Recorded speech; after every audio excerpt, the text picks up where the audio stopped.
Anytime I get a break, a long break, I come here first always for like a week.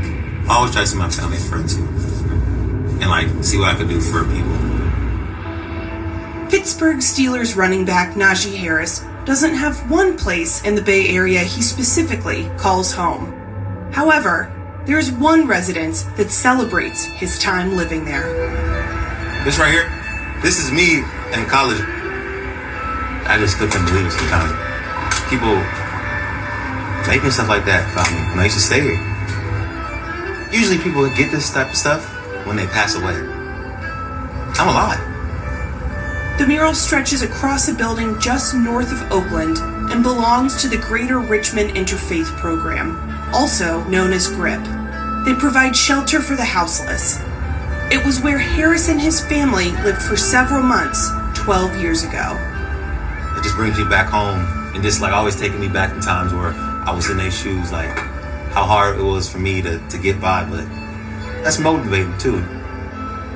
If you told the Najee that lived at GRIP that you'd be now the face of an NFL franchise at 24 years old, what would you say to him? I mean, if you believe in yourself and you and you truly believe that you can do something or accomplish something, like bro, like you don't need other people to say you can. And I always believed in myself. Najee, when did you guys first experience not having a home? Young. I moved to so many places. My brothers and everybody was kind of like just upset that we kept moving a lot. You had to get new friends, kind of, you know what I mean? You keep starting over new places. I was getting in trouble too much. My mom put me in football. I used to go to the field a lot, train by myself when I was young. Put a garbage bag over myself and started running. By the time he was a high school freshman, Harris says his family regularly encountered evictions and moved more than a dozen times.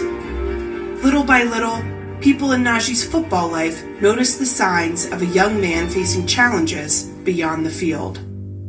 I remember what he ate before the football camp.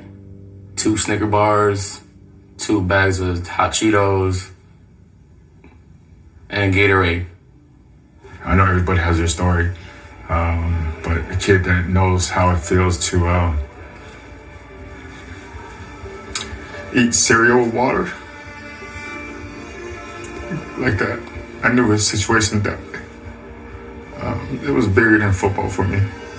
I caught onto it and I just asked him, like, what are you hiding?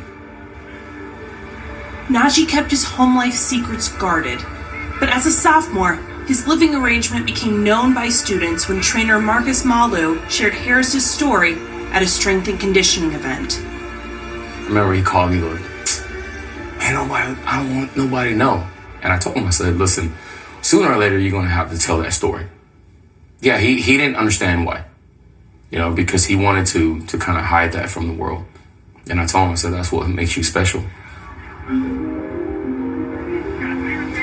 This is Antioch High School right here. It's a new field. Here are all the records that I guess I broke. This was the ticket. This was the only way out. My coaches, I used to sleep at their house, and then they used to drop me off at the hotel. I hate people feeling sorry for me, sympathy. I hate it. Like I said, shelter, I hated it. So like I would never tell people, and they would just still go out their way to help me out.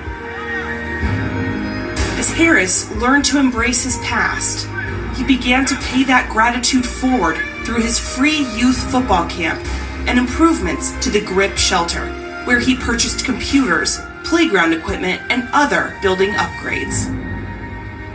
GRIP did a lot. People helped me out that didn't even need to do it.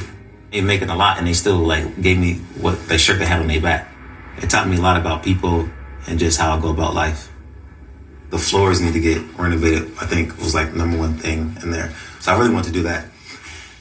We got this in here. It looks nice though too,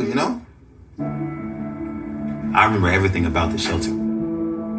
Be 7 people in a room like this, obviously it was a little bit bigger. I could always just come back to here, think about, the times that I was staying right here in this bed. I remember this one because it was the last one, and I was at an age where I could I'm starting to realize, I guess, I should say I was starting to realize what was going on. What this place taught me, I held on that throughout my whole life. Every time I step on the field, I remember how I first started. I'll tell kids, it's your decisions that's going to change the way you live your life. And when they get in the position where they can provide, they can do the same thing for somebody else.